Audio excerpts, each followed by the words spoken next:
Muy buenas tardes a todos, bienvenidos de vuelta a Séptimo Día de Estudio Bíblico. Como siempre vamos a iniciar haciendo un repaso de lo que vimos la semana anterior. Estuvimos hablando de idolatría. Vimos mucha palabra donde pudimos ver que es claro que la idolatría es muy grave ante los ojos de Dios. Vimos que el segundo mandamiento es un mandamiento muy claro donde el Señor específicamente mandó, indicó, prohibió hacer imágenes y postrarse ante ellas. También vimos cuál es la relación espiritual que hay con idolatría. Vimos que las imágenes están relacionadas con demonios, eso lo vimos con la palabra, ¿verdad? Aunque a algunas personas les parezca esto exagerado o algo totalmente extremo, la palabra nos enseña que detrás de las imágenes lo que hay son demonios tratando de recibir adoración. Además vimos que la idolatría está relacionada con lo que es el pecado sexual, y eso lo vimos en el capítulo 1 de Romanos. Como punto 3 hablamos de lo que llamamos las deidades o los falsos dioses babilónicos. Hablamos de que en Babilonia fue donde se inició una rebelión contra Dios después del diluvio, que fue iniciada por un personaje que se llamó Nimrod, y que con toda esa rebelión surgió todo un sistema de adoración a dioses falsos. Explicamos sobre Nimrod, sobre Semiramis, sobre el niño Tamuz, y cómo de ahí surgió un culto que le llamábamos el culto a la madre al niño, y cómo eso ha sido un engaño que Satanás ha utilizado y ha prevalecido a través del tiempo. En muchísimas culturas se fue heredando ese culto a la madre al niño, y pudimos ver varias imágenes donde en varias culturas persiste esa adoración a un personaje que es una mujer con un niño en sus brazos. Además, aclaramos al final del estudio que la palabra nos enseña que la idolatría es una obra de la carne, a la par de muchísimas otras obras de la carne, y que la palabra nos enseña claramente que los idólatras no pueden heredar el reino de Dios. Y como ya lo vimos, bueno, el estudio de hoy se llama Los justos y los mansos son los que heredan la tierra, o heredan el reino de Dios. Entonces, hoy vamos a entender sobre la primera y la segunda venida del Señor Jesús. Vamos a hablar con detalle de cuál fue el propósito de la primera venida del Señor y cuál es el propósito del retorno del Señor Jesús, o la segunda venida. Vamos a hablar como segundo punto de la herencia del reino de los cielos. Vamos a entender qué significa heredar el reino de los cielos, quiénes heredan el reino y quiénes no.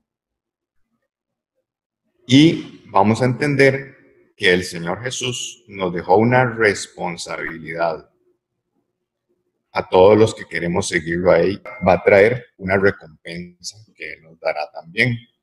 Y como punto 3, vamos a hablar de que el Señor Jesucristo nos pide paciencia y mansedumbre. Vamos a entender bien a qué se refiere eso de la mansedumbre, y vamos a hablar de cómo podemos lograr una sumisión total al Señor Jesús, porque la sumisión está directamente relacionada con ese concepto de mansedumbre. Muy bien, entonces vamos a empezar y vamos a ver cómo el Señor Jesucristo directamente, Él explicó sus dos venidas a la tierra.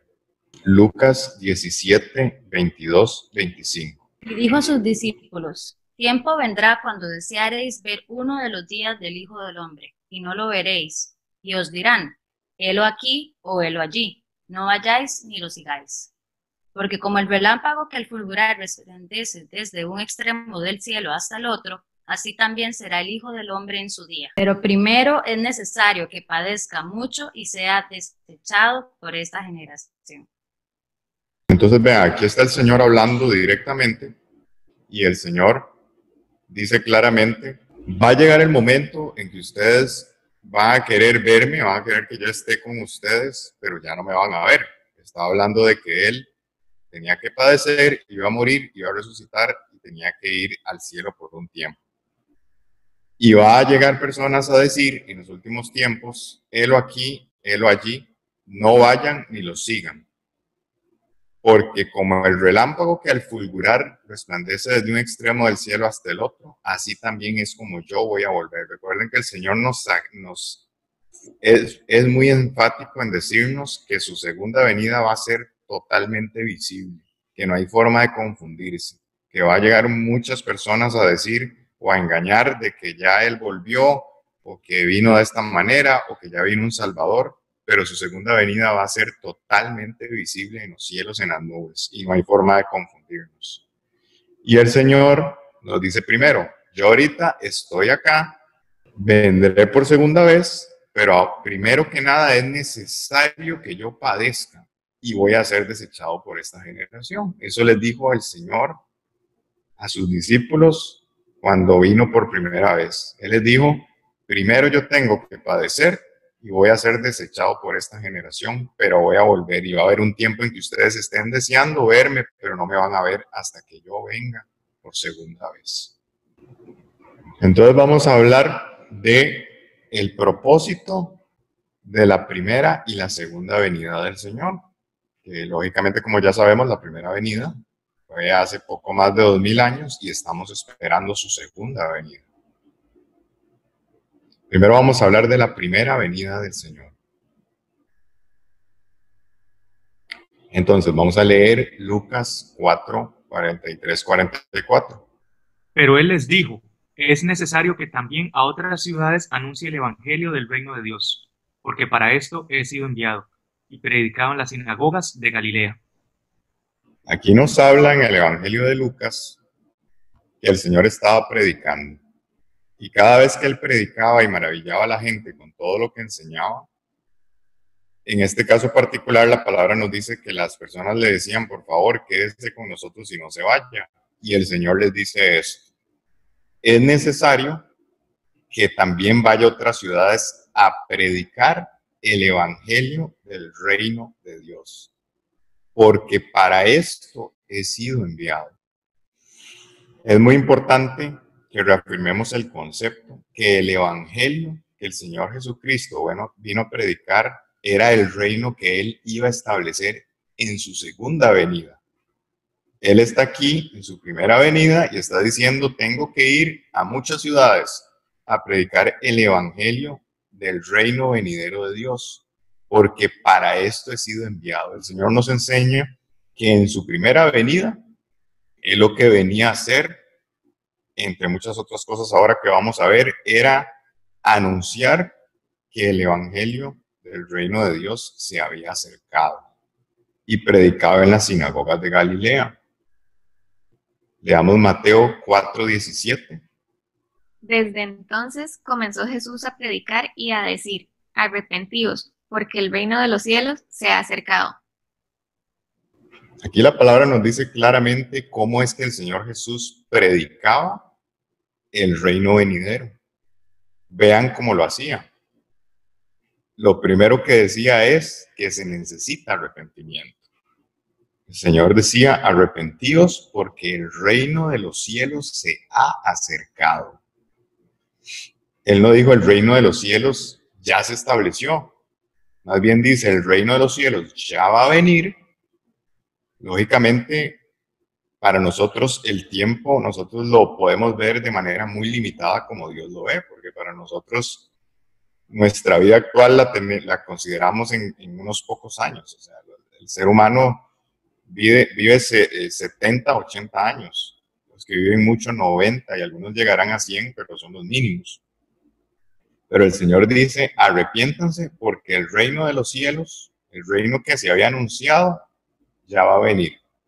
Leamos ahora Lucas 4, 16, 17. Vino a Nazaret, donde se había criado, y en el día de reposo entró en la sinagoga, conforme a su costumbre, y se levantó a leer. Y se le dio el libro del profeta Isaías, y habiendo abierto el libro, halló el lugar donde estaba escrito. Muy bien. Entonces vean, aquí el Evangelio de Lucas nos dice que el Señor llegó a Nazaret y en el día de reposo entró en la sinagoga conforme a su costumbre. O sea, la costumbre era que esto se diera en el día de reposo y se levantó a leer. Si ustedes toman la versión Reina Valera, que probablemente es una de las mejores traducciones que tenemos a español, ustedes van a ver que aclara en este pasaje, cuando se habla del día de reposo, nos aclara que ese día de reposo se refiere al sábado. Entonces la palabra aquí nos está diciendo que era costumbre que esto se diera en la sinagoga el día sábado. Y ese día el Señor llegó, ese sábado, a la sinagoga y él se levantó a leer la palabra. Y dice que tomó el libro del profeta Isaías y habiendo abierto el libro, halló el lugar donde estaba escrito. Quiero que veamos este mismo pasaje en una versión en inglés de la Biblia, nada más para que vean esto que les acabo de explicar.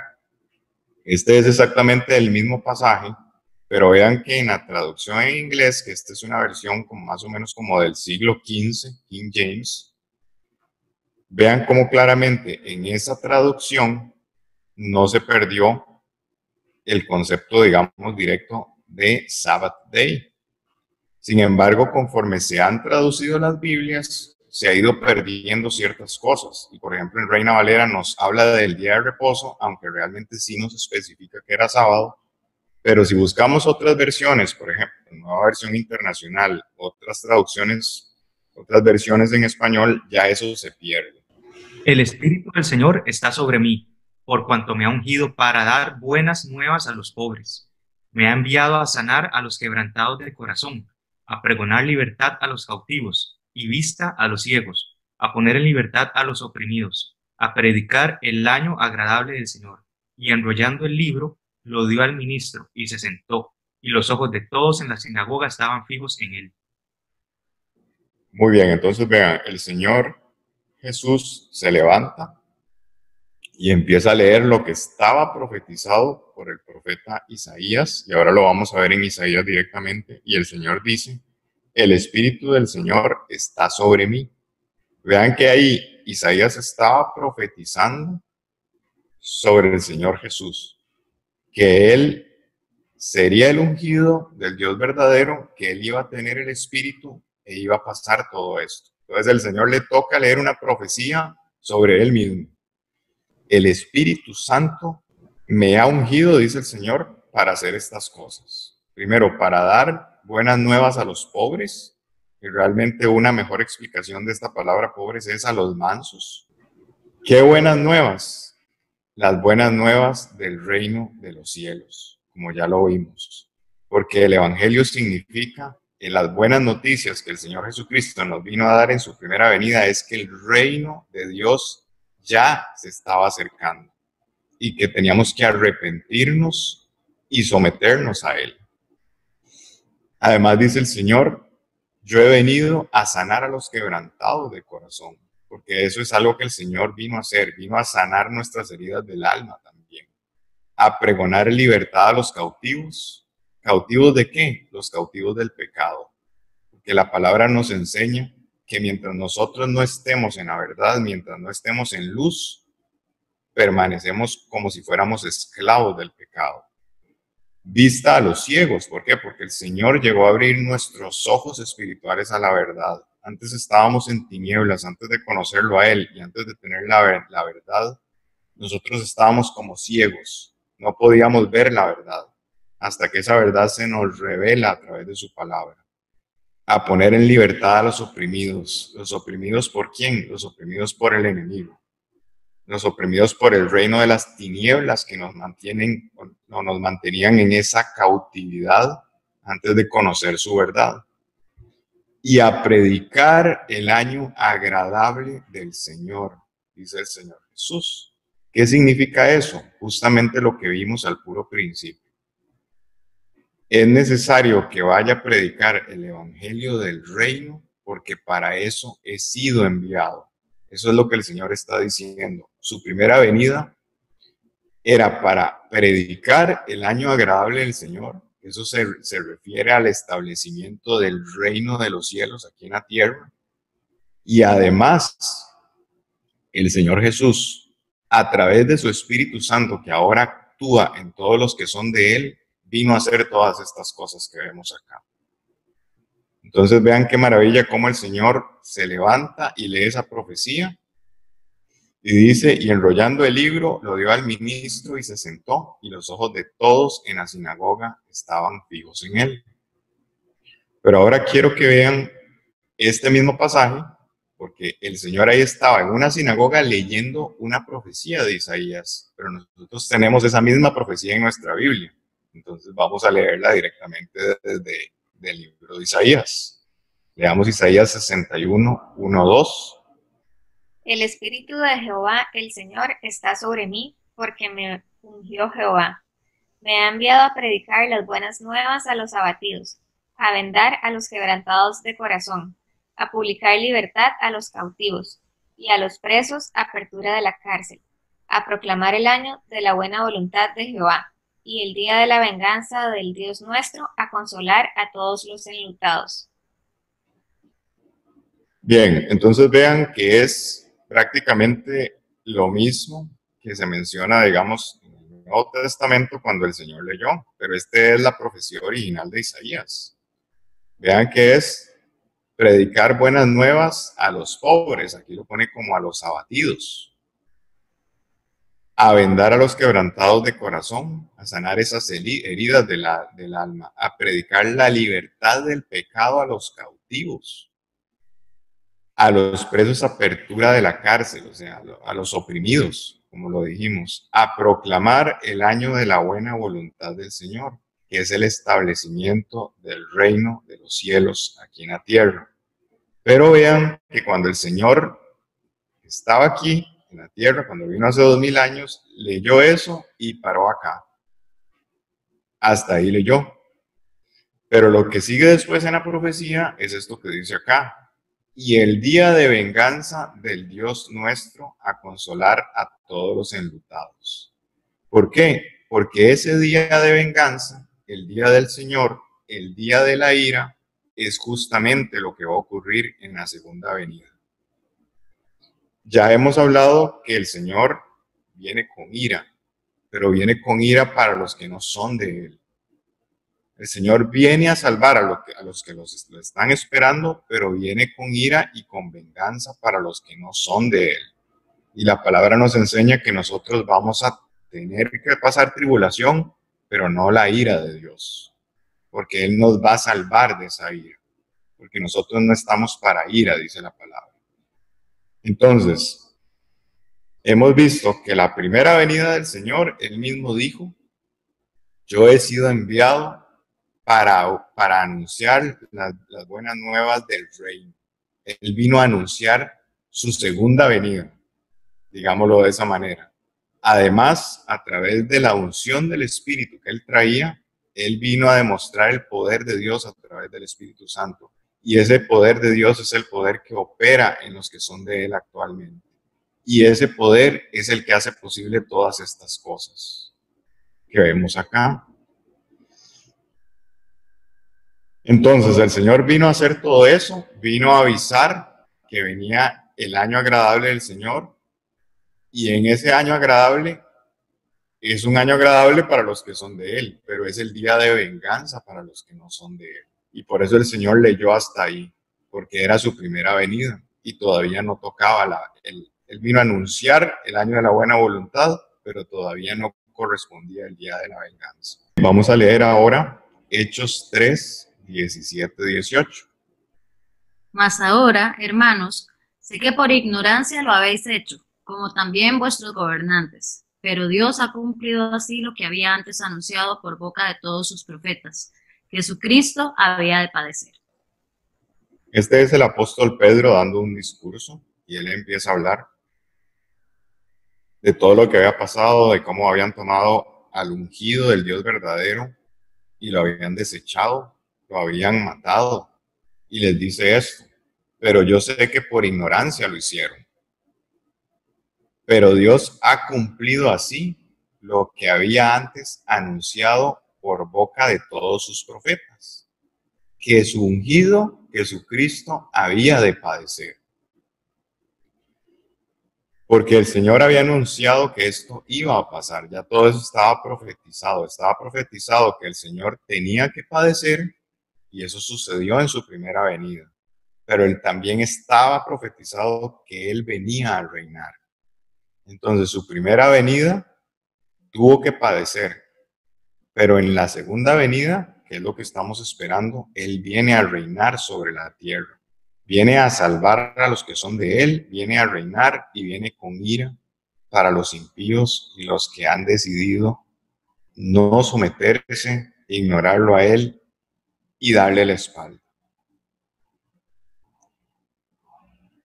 Y veamos cómo, en efecto, en los profetas encontramos que estaba ya anunciado que él tenía que padecer.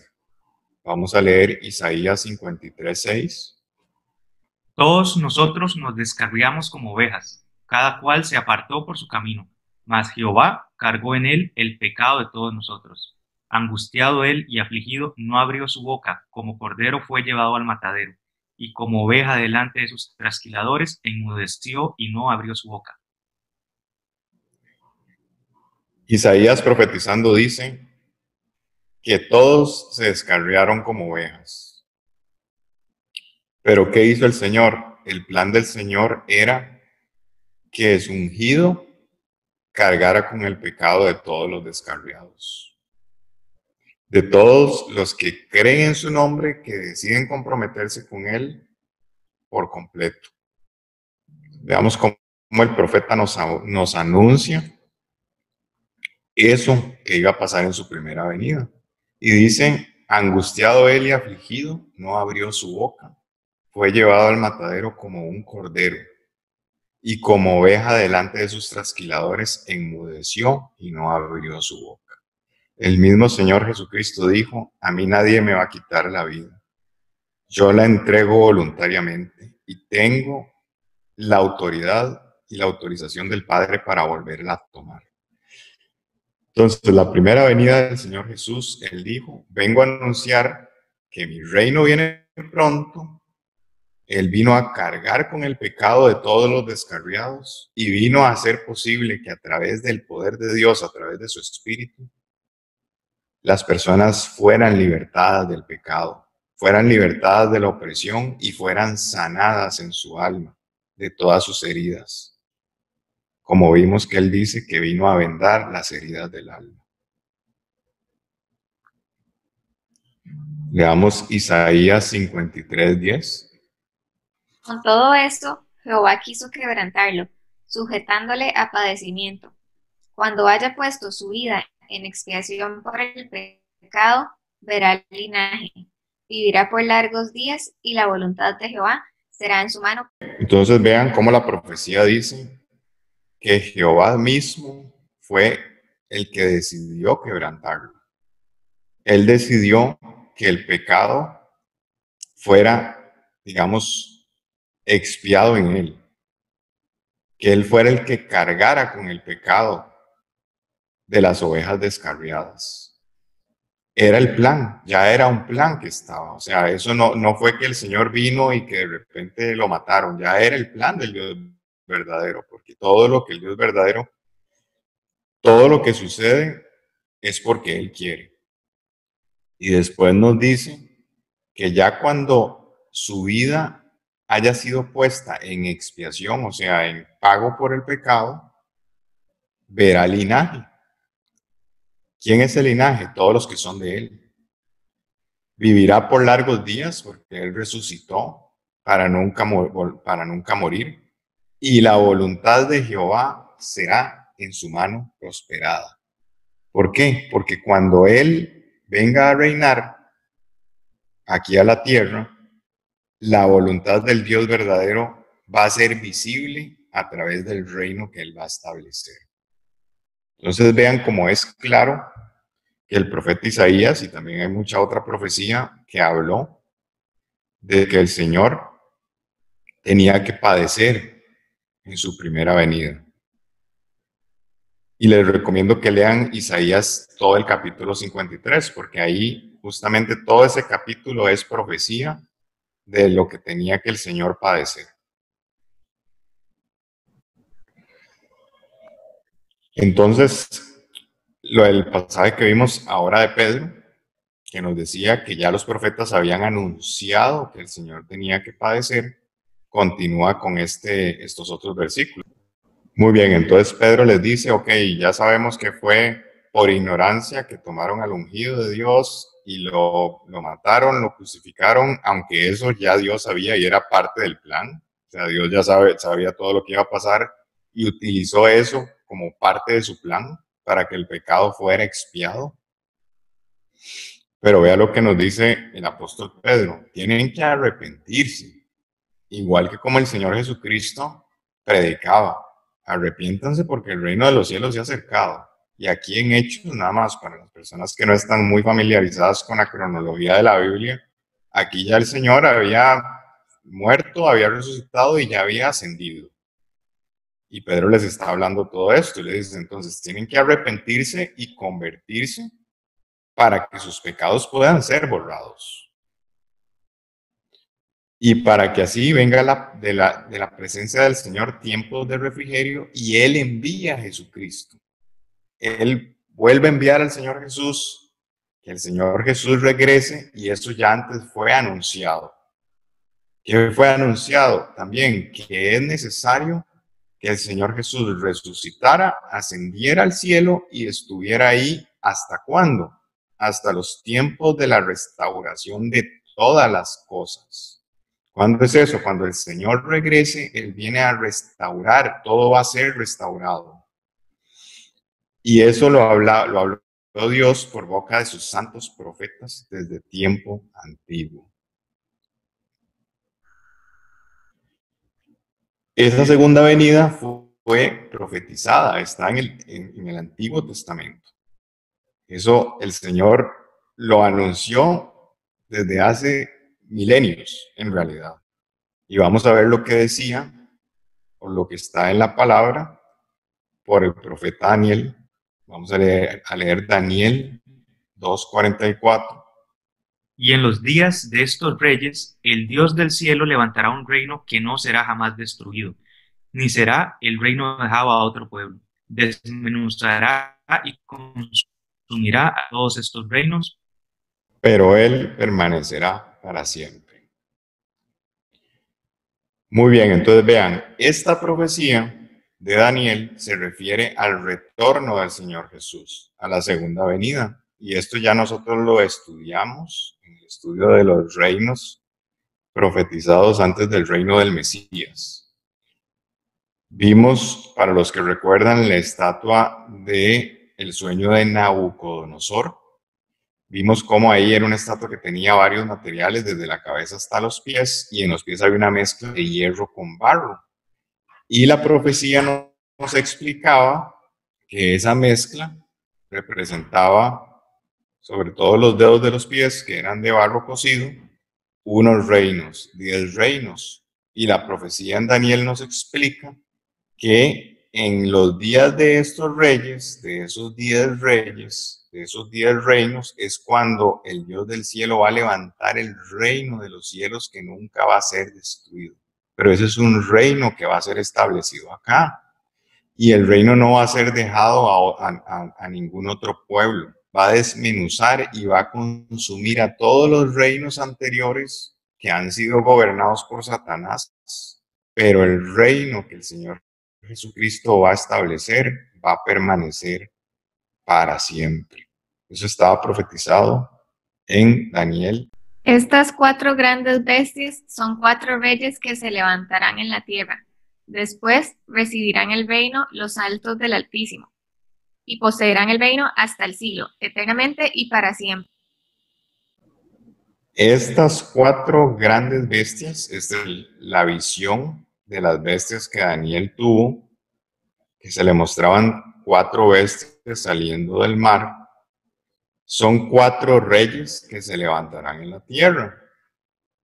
Y después de la 4ª bestia, recibirán el reino los santos del Altísimo.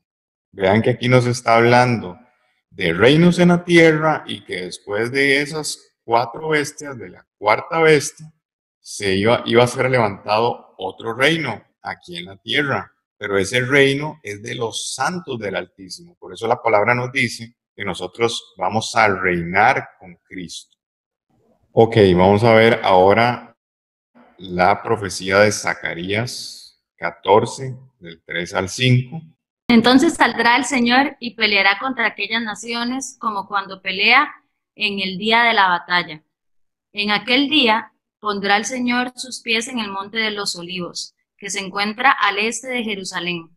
Y el monte de los olivos se partirá en dos de este a oeste, y formará un gran valle, con una mitad del monte desplazándose al norte y la otra mitad al sur.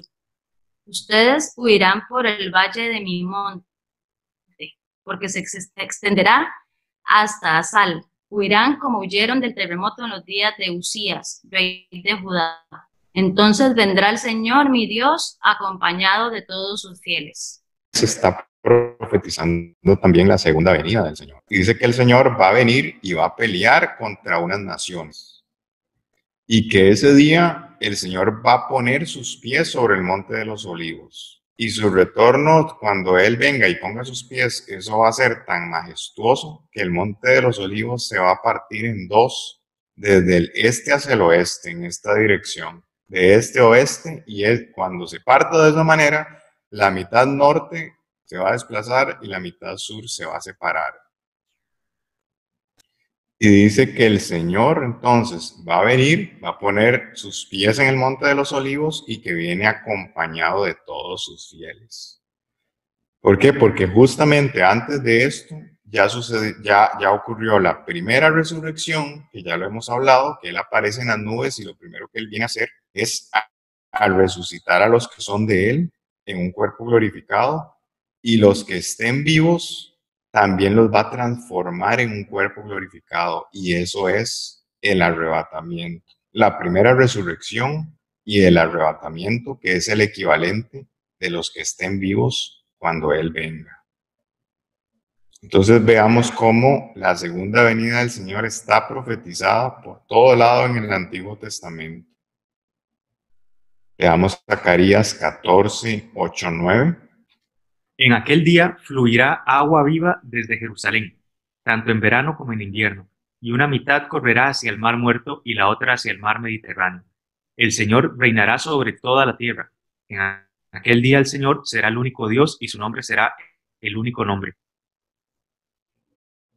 Muy bien, el Señor reinará ¿a dónde? Sobre toda la tierra. Y cuando eso se dé, el día del Señor será el único, en aquel día del Señor, el Señor será el único Dios y su nombre ya va a ser conocido por todos y su nombre va a ser el único nombre. Y ya hemos comentado, y después lo veremos con más detalle, que cuando Él venga a reinar, Satanás va a estar atado. Él va a atar a Satanás para que no engañe más a las naciones, para que no engañe más a las personas. Y como las personas no van a estar engañadas por el diablo, no van a tener la confusión de un montón de dioses que no son ni más ni menos que deidades falsas del reino de las tinieblas, que confunden y que quitan toda la gloria y toda la honra del único Dios verdadero. Por eso es que la palabra nos dice que cuando eso suceda, su nombre va a ser el único nombre, porque ya las personas no van a estar engañadas por Satanás. Y van a saber que solo hay un Dios verdadero y lo van a conocer, van a saber quién es, porque Él va a estar reinando directamente acá.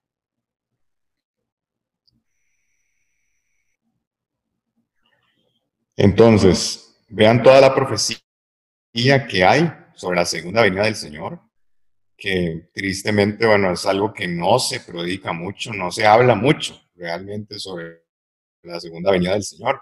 Y recordemos que la palabra nos dice que los verdaderos fieles del Señor, el pueblo verdadero del Señor, tiene dos características fundamentales. La primera es que está sometido a Él, o sea, que obedece sus mandamientos y en segundo lugar, que tienen el testimonio de Jesucristo. ¿Cuál es el testimonio de Jesucristo? Ahora al inicio lo vimos. El Señor mismo dijo, he sido enviado para predicar el evangelio del reino. Entonces, el verdadero pueblo del Señor Jesús obedece sus mandamientos y tienen el testimonio de Jesucristo, que es el espíritu de la profecía de su segunda venida. Leamos Hebreos 9:28. Así también Cristo fue ofrecido una sola vez para llevar los pecados de muchos, y aparecerá por segunda vez, sin relación con el pecado, para salvar a los que le esperan. Muy bien, entonces aquí dice lo que el Señor viene a hacer en la segunda venida. En su primera venida, aquí está el resumen. Él ya fue ofrecido, vino a anunciar el reino y fue ofrecido como sacrificio perfecto una sola vez para cargar con el pecado de muchos, ¿verdad? Porque Él quiere cargar con el pecado de todos, pero al final no, el pecado de todos no va a ser cargado. ¿Por qué? Porque depende de los que quieran someterse a Él, los que quieran creer en Él, los que quieran pistúa en Él.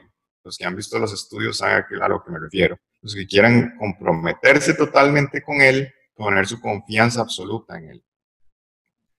Y después nos dice que va a aparecer por segunda vez, pero ya no viene a cargar con ningún pecado de nadie. Y ya vimos que lo que viene a hacer es, primero, a salvar a los que se comprometieron con Él, pero también viene con ira para los impíos.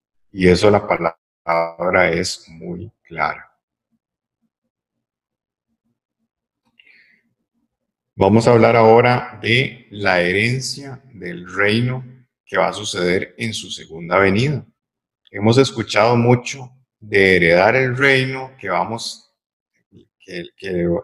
el reino se hereda, que heredarán el reino de los cielos, que los que viven por la carne y son evidentes las obras de la carne no pueden heredar el reino de los cielos. Entonces se nos habla de ese término de herencia.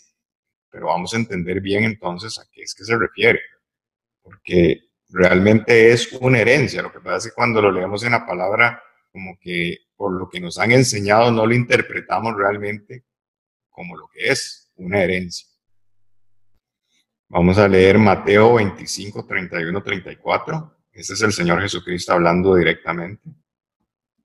Cuando el Hijo del Hombre venga en su gloria y todos los santos ángeles con él, entonces se sentará en su trono de gloria, y serán reunidos delante de él todas las naciones, y apartará los unos de los otros, como aparta el pastor las ovejas de los cabritos. Y pondrá las ovejas a su derecha, y los cabritos a su izquierda. Entonces el rey dirá a los de su derecha, venid, benditos de mi Padre, heredad del reino preparado para vosotros desde la fundación del mundo. Muy bien. Entonces vean, el Señor está hablando con sus discípulos y les dice, cuando el Hijo del Hombre venga en su gloria, o sea, cuando yo vuelva, cuando me toque regresar, ahí es cuando me voy a sentar en mi trono de gloria, dice el Señor. Y además voy a venir con ángeles, dice el Señor. Y voy a reunir a todas las naciones y voy a hacer una separación. Voy a separar ovejas de cabritos. Las ovejas van a la derecha y los cabritos van a la izquierda. Y les voy a decir a los de la derecha, a las ovejas, vengan porque ustedes son benditos de mi Padre. ¿Y qué va a hacer mi Padre? Les va a dar una herencia. ¿En qué consiste esa herencia? En el reino que va a ser establecido. Y eso está preparado por el Padre desde la fundación del mundo, porque ya Él sabe cuál es su plan perfecto. El Padre sabe perfectamente quiénes son suyos, quiénes son sus ovejas y a quienes les toca heredar el reino. Y heredar el reino significa reinar con Cristo, porque eso es lo que la palabra nos enseña. Vamos a ver más versículos más claros sobre eso también. Pero entonces, ya vemos que las ovejas son las que heredan el reino, los que Él pone a su derecha. Pero entonces veamos las características de una oveja según la palabra. Leamos Juan 10, 26, 28. Pero vosotros no creéis, porque no sois de mis ovejas, como os he dicho. Mis ovejas oyen mi voz, y yo las conozco, y me siguen, y yo les doy vida eterna, y no perecerán jamás, ni nadie las arrebatará de mi mano.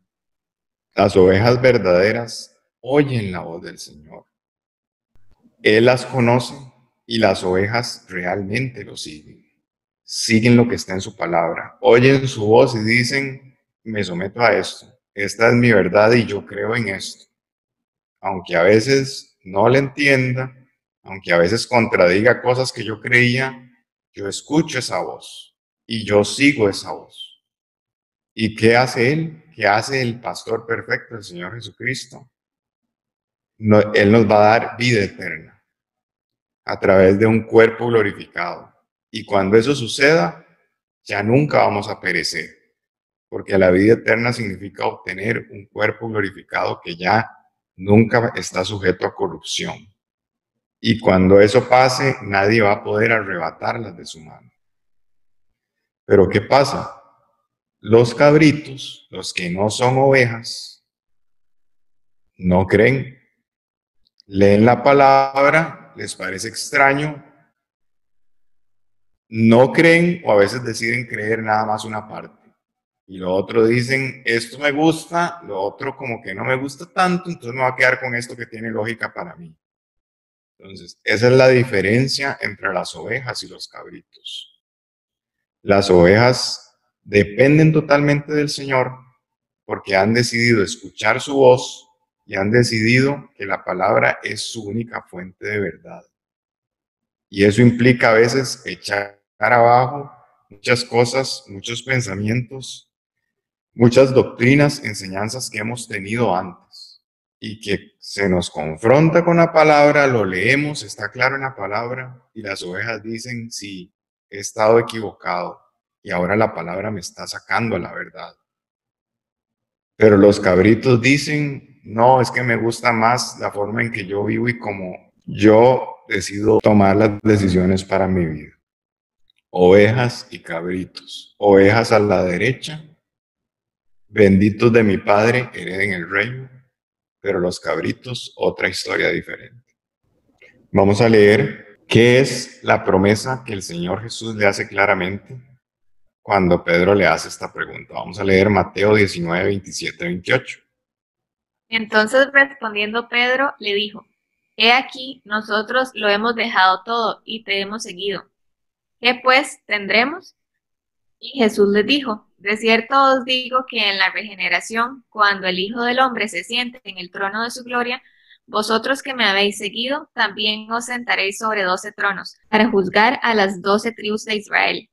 Muy bien, vean, llega el apóstol Pedro y le dice al Señor Jesús, Señor, a nosotros nos ha tocado para seguirle usted a donde usted va y hacer todo lo que usted nos ha mandado a hacer.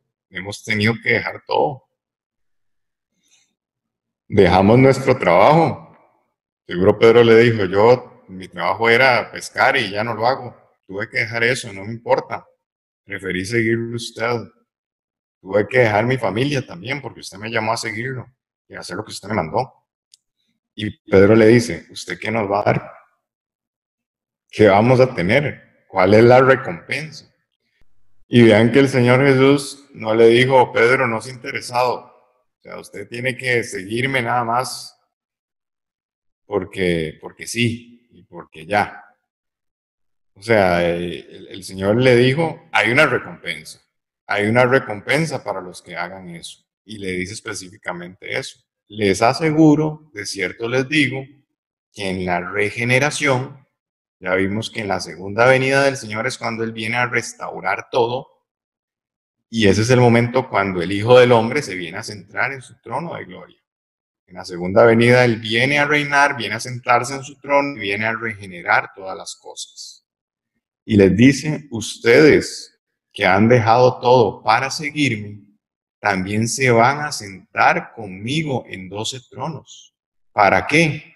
Para juzgar a las 12 tribus de Israel. Ahora vamos a entender esto, porque este término juzgar, el griego es crino. Y ese término realmente, una mejor traducción sería decir para gobernar.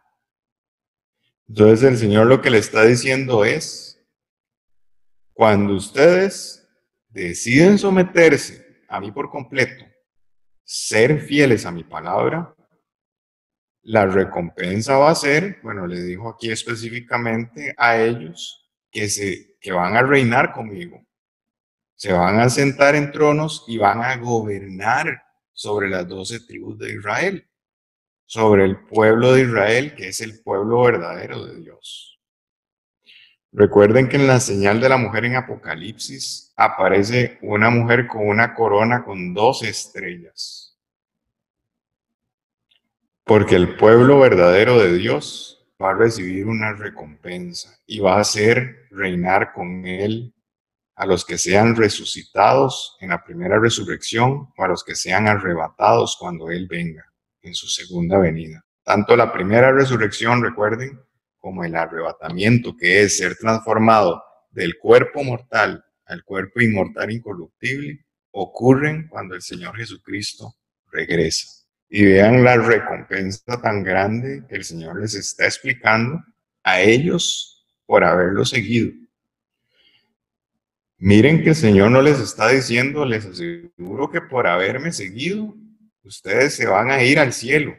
O sea, lógicamente, estar en la presencia del Señor es estar en el cielo. Pero es que la recompensa que el Señor les está diciendo es reinar sobre la tierra cuando el reino sea establecido. Vamos a ver aquí en esta palabra, en el libro de Daniel, vamos a entender que con la primera venida el Señor Jesucristo ya venció y Él ya fue coronado. A Él ya se le entregó toda potestad.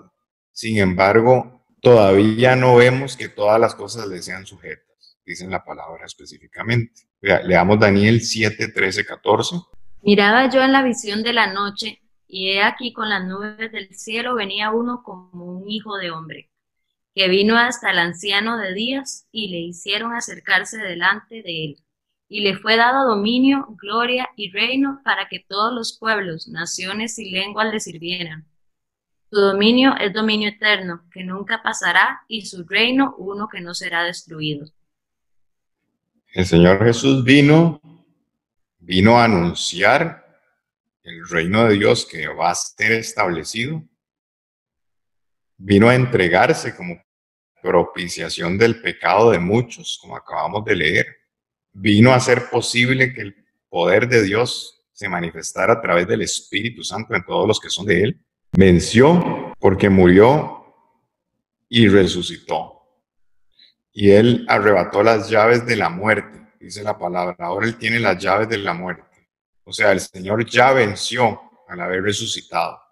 Y aquí en visión a Daniel se nos muestra cómo Él ve venir un hijo de hombre, que ese es el Señor Jesús, hasta el anciano de días, al Padre, se acercó a Él y se le entregó todo dominio, gloria y reino. O sea, ya Él venció y ya Él fue coronado. ¿Para qué? Para que todos los pueblos, naciones y lenguas le sirvieran.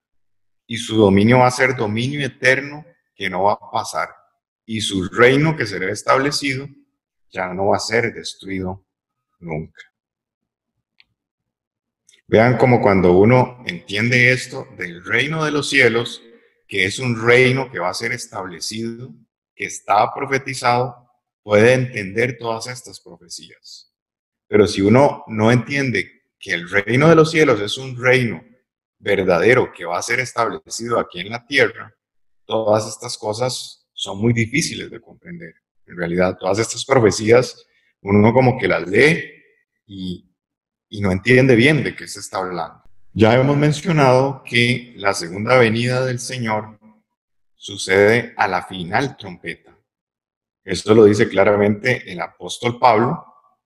Ya hemos mencionado también que en el libro de Apocalipsis se habla de 7 trompetas como secuencias de eventos diferentes y que específicamente es en la séptima trompeta, en la final trompeta, cuando ocurre ya la segunda venida del Señor. Entonces leamos Apocalipsis 11:15. El séptimo ángel tocó la trompeta, y hubo grandes voces en el cielo, que decían: los reinos del mundo han venido a ser de nuestro Señor y de su Cristo, y Él reinará por los siglos de los siglos. Entonces vean, en la última trompeta, después de que ya pasó de la 1 a la 6, cuando estudiemos eso van a ver que de la trompeta 1 a la 6, todo eso es periodo de tribulación. Por eso la palabra es muy clara de que realmente vamos a pasar tribulación. Eso está clarísimo en la Biblia, pero como les decía al inicio, la ira no. Para los verdaderos fieles del Señor, los verdaderos fieles del Señor no vamos a pasar la ira. Él nos va a rescatar de esa ira, nos va a salvar de esa ira. Pero entonces esta palabra nos dice que es cuando se toca la séptima trompeta, hay grandes voces en el cielo que anuncian que ahora sí, después de tribulación, después de todas esas trompetas, los reinos del mundo han venido a ser del ungido, del Señor y de su Cristo. Han venido a ser del Dios verdadero. Ahora sí, el Dios verdadero va a reinar a través de su ungido, de Cristo. Recuerden que la palabra Cristo es Christos y significa ungido. Y Él va a reinar por los siglos de los siglos. El Señor Jesús entonces retorna a la séptima trompeta. No se nos olvide eso. Le damos Apocalipsis 11, 17, 18, que es unos versículos después. Diciendo: te damos gracias, Señor Dios Todopoderoso, el que eres y que eras y que has de venir, porque has tomado tu gran poder y has reinado. Y se airaron las naciones, y tu ira ha venido, y el tiempo de juzgar a los muertos, y de dar el galardón a tus siervos los profetas, a los santos y a los que temen tu nombre, a los pequeños y a los grandes, y de destruir a los que destruyen la tierra.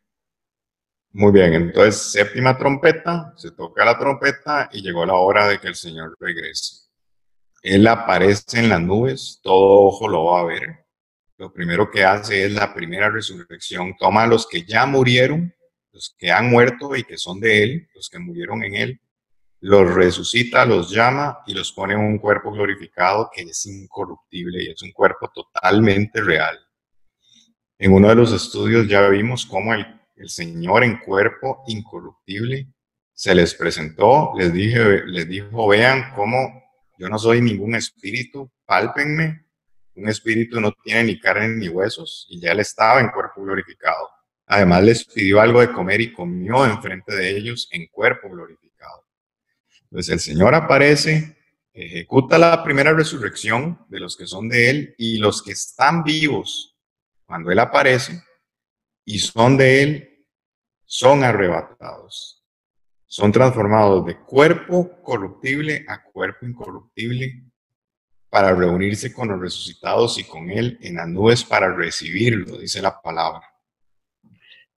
Eso es lo primero que él hace, pero dice que él viene con ira, como les dije, viene a salvar a los suyos, pero viene con ira. Viene a juzgar a los muertos, a galardonar a los que son justos. ¿Quiénes son? Los profetas, los santos y los que temen su nombre. Pero viene a destruir a los impíos, a los que destruyen la tierra. Entonces, en su segunda venida, Él viene a salvar a los justos, pero viene con ira contra los impíos a la vez. Vamos a hablar ahora de esta parábola de las 10 minas, que nos va a aclarar un poquito cuál es la responsabilidad que el Señor nos ha dado mientras Él regresa. Vamos a leer, esta parábola está en Lucas 19, del 11 al 27. Leamos. Oyendo ellos estas cosas, prosiguió Jesús y dijo una parábola por cuanto estaba cerca de Jerusalén. Y ellos pensaban que el reino de Dios se manifestaría inmediatamente. Dijo, pues, un hombre noble se fue a un país lejano para recibir un reino y volver. Muy bien, vean. Los israelitas conocían muy bien la palabra de Dios. Ellos sabían que en todos los profetas se había anunciado que iba a venir un ungido del Dios verdadero a reinar. Y eso es lo que ellos estaban esperando. Ellos estaban esperando que llegara ese ungido a reinar en Jerusalén. Porque eso es lo que está en los profetas, eso es lo que ellos conocen, lo que ellos conocían. Y vea lo que dice la palabra acá, que el Señor Jesús les empezó a decir esta palabra porque ellos pensaban que ese reino profetizado se iba a manifestar inmediatamente. Entonces el Señor les empieza a decir, hay un hombre noble que se fue a un país lejano para recibir un reino y volver. El Señor está hablando de ese hombre noble, se está refiriendo a él. Él está diciendo, yo me voy a ir a recibir el reino, como ya vimos en la profecía de Daniel, que él ya recibió el reino cuando venció en su primera venida, pero voy a volver. Y veamos cómo sigue la parábola. Leamos. Y llamando a 10 siervos suyos, les dio 10 minas y les dijo, negociad entre tanto que vengo. Pero sus conciudadanos le aborrecían y enviaron tras él una embajada, diciendo, no queremos que este reine sobre nosotros. Entonces el Señor dice que ese hombre noble se iba a ir, pero llamó unos siervos antes de irse y les dio 10 minas. Las minas es como una moneda antigua y les dijo, tengan esto, les voy a dar esto porque yo me voy a ir y yo quiero que ustedes administren bien esto, mientras que yo vengo, mientras que yo regreso. Pero dice que sus conciudadanos le aborrecían y enviaron tras él una embajada diciendo, no queremos que este reine sobre nosotros. El Señor dijo, si el mundo los aborrece, a ustedes que me siguen, sepan que a mí me aborrecieron primero. Porque los que están en tinieblas, los que no están en luz, aborrecen al Señor Jesucristo. Veamos cómo sigue la parábola. Leamos. Aconteció que vuelto él, después de recibir el reino, mandó llamar ante él a aquellos siervos a los cuales había dado el dinero, para saber lo que había negociado cada uno. Vino el primero, diciendo, Señor, tu mina ha ganado 10 minas.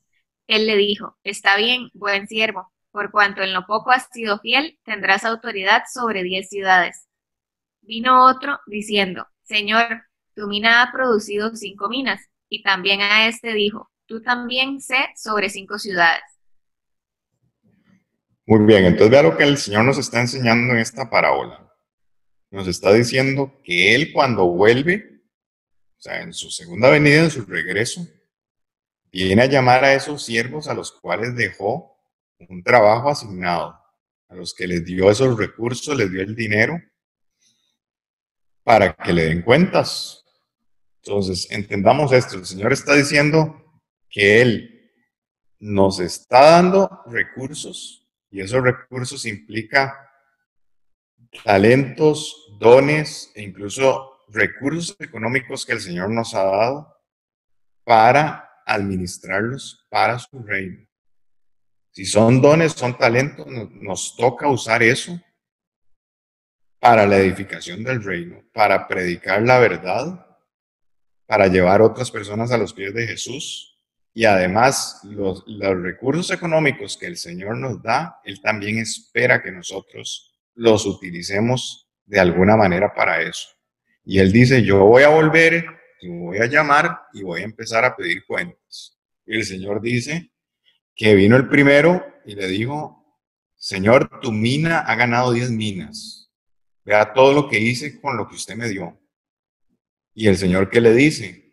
Buen siervo, en lo poco has sido fiel, te voy a poner en autoridad sobre 10 ciudades. ¿Por qué? Porque esto es un reino, porque el Señor Jesús viene a establecer su reino y viene a repartir puestos en su reino.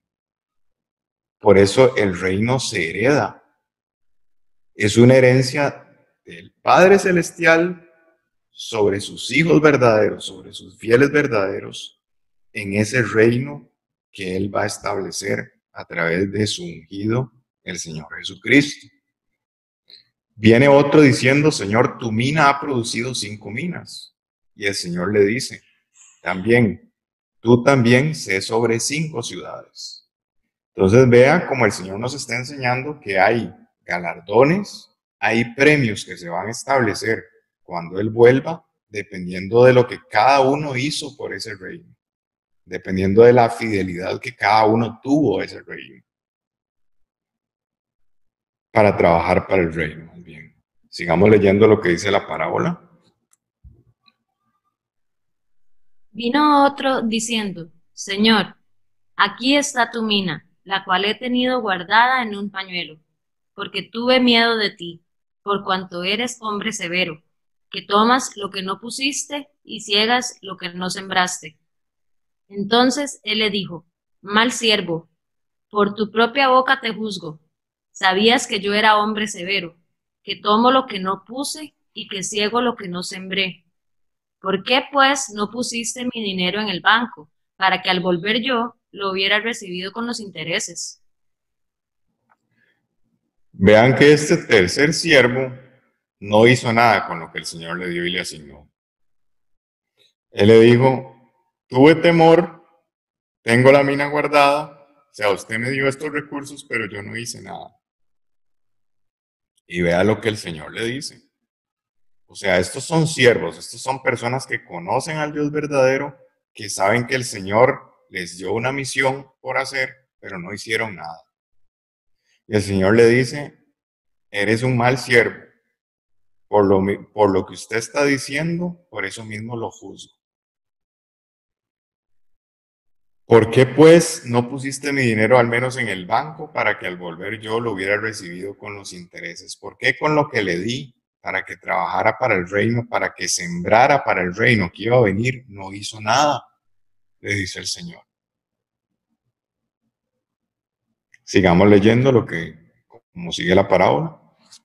Y dijo a los que estaban presentes, quitadle la mina y dadla al que tiene las 10 minas. Ellos le dijeron, Señor, tiene 10 minas.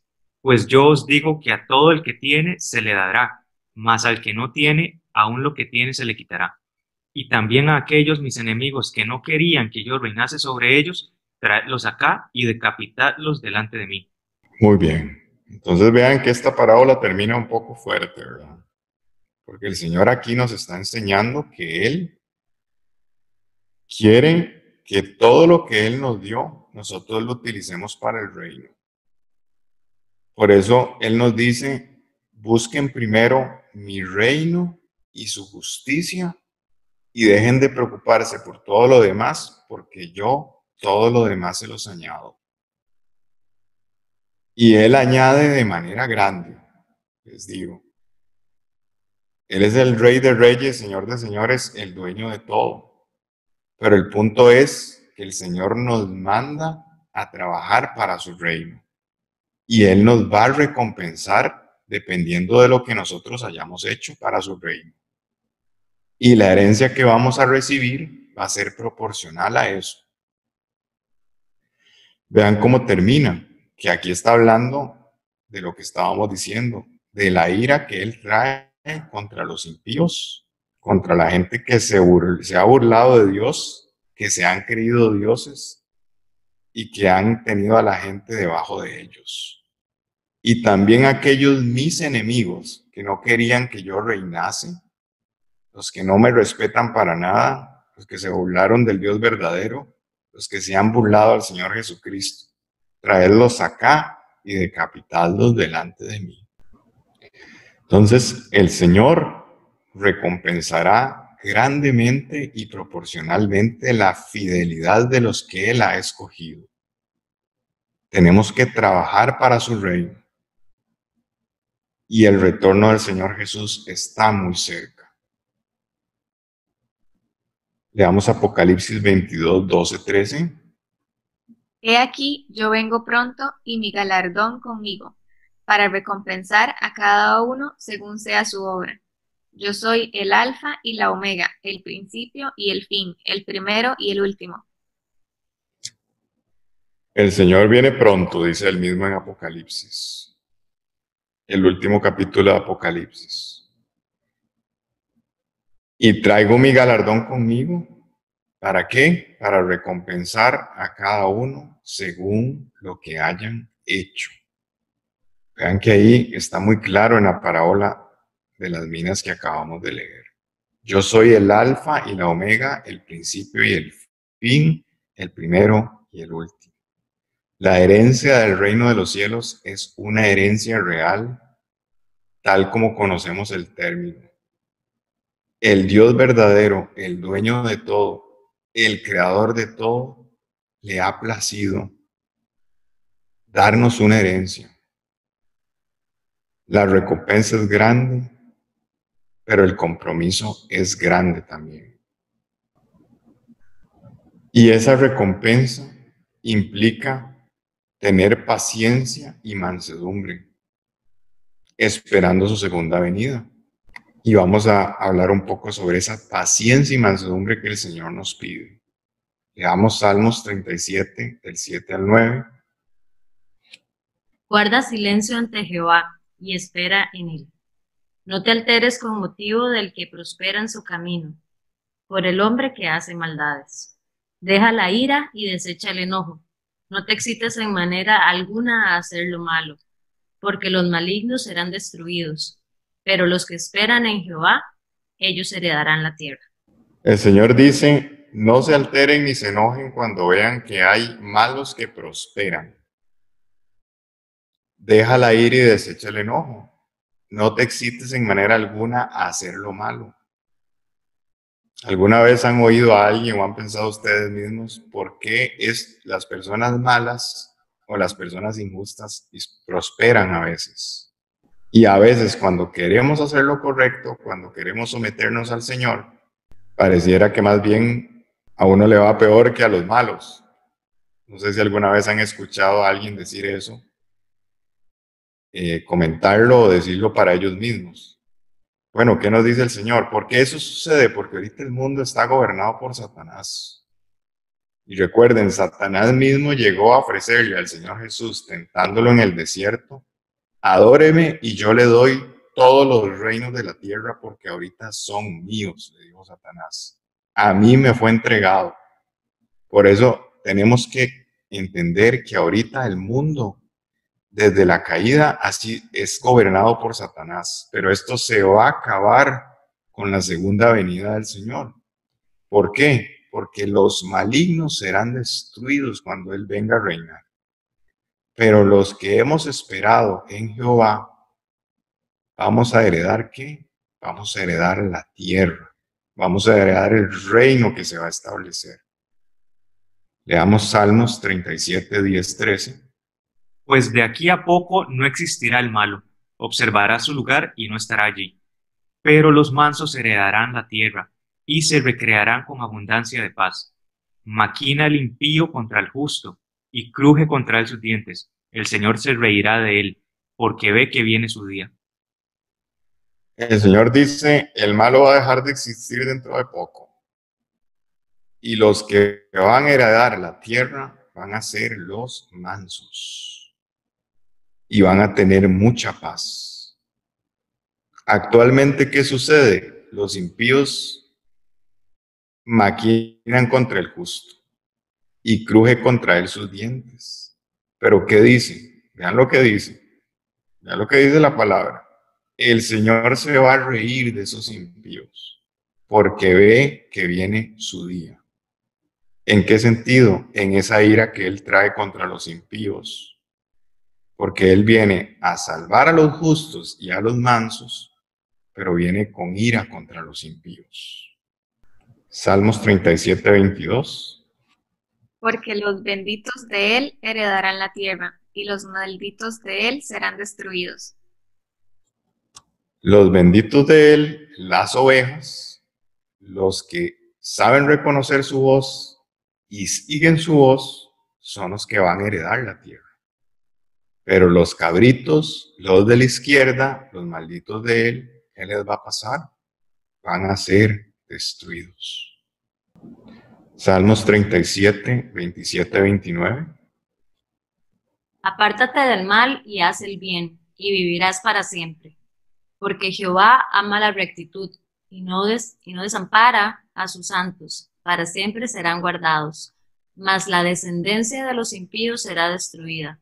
Los justos heredarán la tierra y vivirán para siempre sobre ella. Bendito por siempre sea el Señor por esto. Hagan el bien, apártense del mal y eso les va a dar vida eterna. Vivirás para siempre. Porque el Dios verdadero, Jehová de los ejércitos, ama la rectitud. Y cuando alguien camina en rectitud, Él no lo desampara. Siempre va a estar guardado por Él. Nuestra mejor protección es la rectitud y la obediencia a la palabra de Dios. Nuevamente, los impíos y su descendencia serán destruidos, pero los que son justos, los que son rectos, heredarán la tierra y van a vivir para siempre sobre ella. Los justos son los que van a heredar la tierra y van a vivir sobre la tierra, para siempre. Mateo 5, del 5 al 6, el Señor Jesucristo hablando directamente. Bienaventurados los mansos, porque ellos recibirán la tierra por heredad. Bienaventurados los que tienen hambre y sed de justicia, porque ellos serán saciados. El Señor dice, los mansos, ¿cuáles mansos? Los mansos, las ovejas mansas a mi voz, las ovejas mansas a mi palabra, esos son los que recibirán la heredad, recibirán la tierra por heredad. Son bienaventurados los que tienen hambre y sed de justicia, porque ellos van a ser saciados. ¿Les ha pasado alguna vez que ustedes dicen, es que, ¿por qué hay tanta injusticia en este mundo? ¿Por qué no puede haber justicia? ¿Por qué hay tanta maldad? ¿Por qué los malos se salen con la suya? Bueno, el Señor va a venir a hacer eso. Va a venir a dar el merecido a los impíos y va a salvar a los que tienen hambre y sed de justicia. Y les va a dar una gran herencia. Van a tener la tierra y el reino por heredad. Entonces, veamos que el Señor nos pide justicia y mansedumbre. ¿Y qué significa la mansedumbre que el Señor nos pide? La mansedumbre es mansedumbre a su palabra, sumisión a su palabra. ¿Por qué? Porque su palabra es lo que es la verdad. Y cuando nosotros leamos la palabra, veamos la verdad y veamos enseñanzas, doctrinas, comportamientos diferentes a lo que el Señor nos dice, abramos los ojos. Seamos humildes, tengamos un corazón enseñable, tengamos un corazón abierto, humillado a recibir su verdad, a renovar nuestra mente para poder caminar en su verdad. Tenemos que entender que el Señor nos pide obediencia a toda su palabra, porque su palabra es la verdad. Y todas las instrucciones que Él ha dado son para protección y para bien de nosotros. Y el Señor ama la justicia, como vimos. Una persona mansa implica una persona sometida al Señor. Por eso los mansos son los que heredan el reino, porque están sometidos a su palabra. Y su palabra, sus reglas es lo que se va a establecer cuando el Señor, el ungido del Dios verdadero, venga a reinar. Si nosotros todavía pensamos y vivimos como el mundo que está en tinieblas vive y piensa, nosotros no estamos sometidos a Él, porque el mundo no le conoce a Él, dice la palabra. Los que están realmente sometidos al Señor viven diferente a cómo vive el mundo y piensan diferente a cómo vive el mundo. Y están dispuestos a aceptar su palabra como un niño, sin cuestionarse, sin decir, no, es que esto es ilógico para mi pensamiento humano. O el raciocinio, la inteligencia humana dice que esto no debe ser así. No, es que el mismo Señor dijo que a su Padre le había placido que esto fuera revelado a los que son como niños y no a los que se creen sabios. Y el Señor nos dice que Él vomitará de su boca a los que son tibios. Y esto es algo fuerte, pero está en su palabra. Cuando veamos el mensaje a las iglesias, vamos a ver específicamente cómo el Señor habla de los tibios. Pero entonces, ¿Cómo nosotros podemos lograr esa sumisión total al Señor? Eso es lo que Él quiere, que nosotros dependamos de Él y escuchemos su voz, porque Él es un Padre bueno y de amor. Es que nada de lo que Él nos ha mandado a hacer, ni de las instrucciones que nos ha dado, es para restringirnos. Es para nuestra protección y para nuestro bienestar y para nuestra felicidad. La sumisión total al Señor Jesús, solo hay una forma de poder alcanzarla. Y eso es solo si tenemos el regalo de su Espíritu Santo. ¿Por qué? Porque el Espíritu Santo es el único que puede hacernos caminar en justicia. Si nosotros no tenemos el regalo del Espíritu Santo, eso no vamos a poder lograrlo. Por eso la salvación, por eso Él nos salva a través de gracia. Porque la gracia es el regalo del Espíritu Santo para que cuando somos guiados a través de ese Espíritu, nosotros podemos caminar en justicia y con esa mansedumbre a su palabra.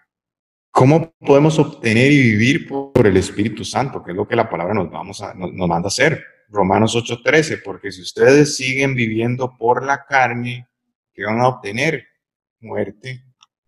Pero si por el Espíritu Santo, por ese regalo, hacen morir las obras de la carne, van a obtener vida eterna. Leamos Juan 14:15-17, cómo obtener y vivir por el Espíritu Santo. Si me amáis, guardad mis mandamientos, y yo rogaré al Padre y os dará otro consolador, para que esté con vosotros para siempre, el Espíritu de verdad, el cual el mundo no puede recibir, porque no le ve ni le conoce. Pero vosotros le conocéis, porque mora en vosotros y estará en vosotros. Muy bien, vean, el Señor dice, ustedes dicen que me aman, empiecen a guardar mis mandamientos. Me aman, guarden mis mandamientos. ¿Y qué voy a hacer yo? Voy a rogar al Padre. ¿Por qué? Porque el único que intercede por nosotros es el Señor Jesucristo. Él es el sacerdote perfecto que ahora intercede, el único que intercede ante el Padre por nosotros. Entonces el Señor dice, me aman, guarden mis mandamientos y yo le voy a rogar al Padre. Y Él les va a dar un consolador. Y ese consolador va a estar con ustedes para siempre. Y es el Espíritu de verdad, el Espíritu Santo. Esa es la gracia de Dios. Regalarnos el Espíritu Santo para los que quieran someterse a Él.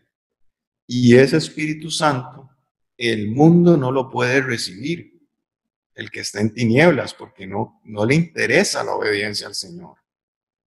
El mundo no lo ve ni lo conoce a ese Espíritu. Pero vosotros le conocéis, dice el Señor Jesús, porque ese es el Señor Jesús hablando. Y les dice, porque mora con vosotros y estará en vosotros. Vean qué interesante, porque el Señor les dice, ese Espíritu de verdad, ustedes sí lo conocen, porque está morando con ustedes. ¿Por qué el Señor les dice eso? Porque Él estaba con ellos. Y Él estaba ungido por el Espíritu. Él les dice, ustedes lo conocen porque me conocen a mí, porque yo estoy morando con ustedes ahorita. Y ese mismo Espíritu estará con ustedes. Ahorita ustedes lo conocen porque me están viendo a mí. Y yo soy el ungido con ese Espíritu. Pero ese Espíritu va a estar con ustedes cuando yo me vaya. Y eso es lo que sucede. El Señor envió su Espíritu y ahora, a través de la gracia, Él ha decidido a todos los que decidan someterse al Señor y guardar sus mandamientos, darles Espíritu para que esa sumisión y esa obediencia cada vez se perfeccione más. Leamos Juan 14:23. Le contestó Jesús, el que me ama obedecerá mi palabra y mi Padre lo amará y haremos nuestra morada en él. Me aman, van a obedecer mi palabra y mi Padre lo va a amar y vamos a hacer morada en él. ¿Cómo? A través del Espíritu Santo. Así es como el Señor Jesucristo y el Padre hacen morada en nosotros. Vienen a vivir en nosotros literalmente. Y si estamos viviendo con ellos, ¿cómo no vamos a ser guiados en justicia y justificados? Hechos 5:32. Y nosotros somos testigos suyos de estas cosas, y también el Espíritu Santo, el cual ha dado Dios a los que le obedecen. La evidencia de que nos ha sido dado el Espíritu Santo es que estamos caminando en obediencia. Como ya hemos hablado antes, la palabra lo que enseña es que los que tienen el Espíritu Santo caminan en obediencia. El que dice que permanece en Él, en Cristo, debe andar como Él anduvo. Eso no significa que podamos caer, pero eso es la excepción. Alguien que vive por el Espíritu camina en obediencia. Porque si está siendo guiado por el Espíritu, que es santo, ¿cómo va a estar caminando en pecado todo el tiempo? No tiene el más mínimo sentido. Por eso, el que dice que permanece en Él debe andar como Él anduvo, dice la palabra. Apocalipsis 19, 7, 8. Gocémonos y alegrémonos y démosle gloria, porque han llegado las bodas del Cordero y su esposa se ha preparado. Recuerden, el Cordero, el Señor Jesucristo, tiene una esposa verdadera que guarda sus mandamientos y tiene su testimonio, el espíritu de la profecía. Y a esa esposa verdadera se le ha concedido que se vista de lino fino, limpio y resplandeciente, de vestiduras blancas, limpias, perfectas. Pero ¿qué son esas vestiduras blancas? Es el lino fino. Ese lino fino son las acciones justas de los santos. O sea, ¿qué significa que se nos ha permitido vestirnos de lino fino, de vestiduras blancas, para poder ser la esposa del Cordero? Significa que Él decidió morar en nosotros a través de su Espíritu y que al venir a morar en nosotros, Él nos justifica. Y la evidencia de esa justicia son las acciones justas de los santos. O sea, el Señor ve esas acciones justas de los santos que no proceden de nosotros, son a través del Espíritu, por gracia, como esas vestiduras blancas. Por eso se nos ha permitido tener esas vestiduras. Bienaventurado y santo el que tiene parte en la primera resurrección, que ocurre a la segunda venida del Señor, a la séptima trompeta. ¿Por qué? Porque los que ya sean resucitados, o los que sean arrebatados, transformados a cuerpo glorificado, ya la segunda muerte, que es ser echado al lago de fuego, no tiene absolutamente ningún efecto sobre estos, sino que van a ser sacerdotes de Dios, o sea, van a poder interceder ante Dios y de Cristo, y van a reinar con Él 1000 años. Es una herencia real, mis amigos. Heredar el reino de los cielos es una herencia real cuando su reino se establezca. Por eso el próximo estudio se llama así, el reino de los 1000 años. Vamos a hablar de ese reino profetizado y prometido a través del ungido del Dios verdadero, el Señor Jesucristo, que va a ocurrir en su segunda venida. Y ese reino va a ser perfecto y este reino ya no va a tener fin.